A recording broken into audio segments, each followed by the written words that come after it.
أعوذ بالله من الشيطان الرجيم. بسم الله الرحمن الرحيم.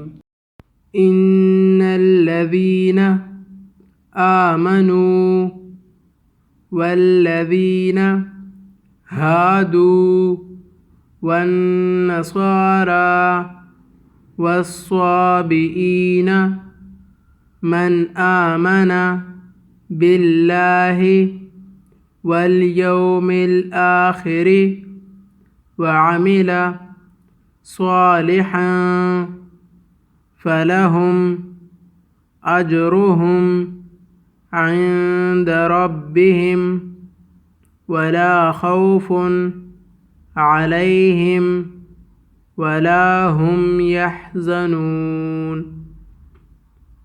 وإذ أخذنا ميثاقكم ورفعنا فوقكم الطور خذوا ما آتيناكم بقوة واذكروا ما فيه لعلكم تتقون.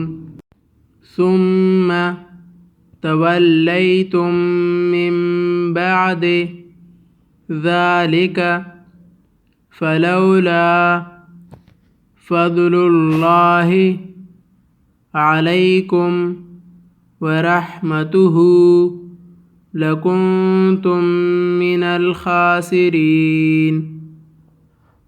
ولقد علمتم الذين اعتدوا منكم في السبت فقلنا لهم كونوا قردة خاسئين فجعلناها نكالا لما بين يديها وما خلفها وموعظة للمتقين. وإذ قال موسى لقومه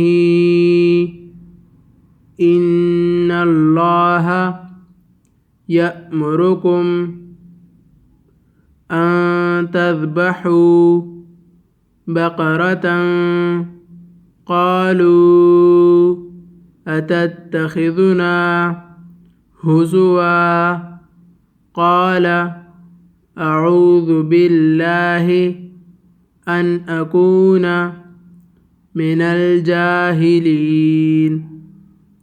قالوا ادع لنا ربك يبين لنا ما هي قال إنه يقول إنها بقرة لا فارض ولا بكر عوان بين ذلك فافعلوا ما تؤمرون.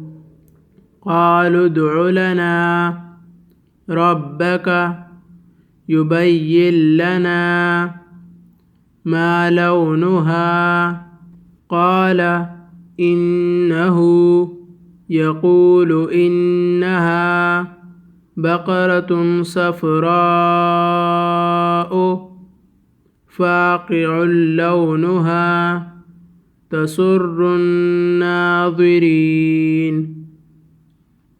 إن الذين آمنوا والذين هادوا والنصارى والصابئين من آمن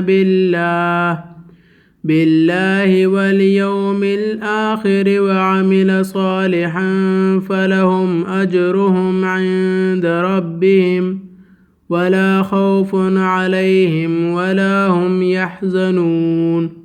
وإذ أخذنا ميثاقكم ورفعنا فوقكم الطور خذوا ما آتيناكم بقوة واذكروا ما فيه لعلكم تتقون ثم توليتم من بعد ذلك فلولا فضل الله عليكم ورحمته لكنتم من الخاسرين ولقد علمتم الذين اعتدوا منكم في السبت فقلنا لهم كونوا قردة خاسئين فجعلناها نكالا لما بين يديها وما خلفها وموعظة للمتقين وإذ قال موسى لقومه إن الله يأمركم أن تذبحوا بقرة قالوا أتتخذنا هزوا قال أعوذ بالله أن أكون من الجاهلين قالوا ادع لنا ربك يبين لنا ما هي قال إنه يقول إنها بقرة لا فارض ولا بكر عوان بين ذلك فافعلوا ما تؤمرون قالوا ادع لنا ربك يبين لنا ما لونها قال إنه يقول إنها بقرة صفراء فاقع لونها تسر الناظرين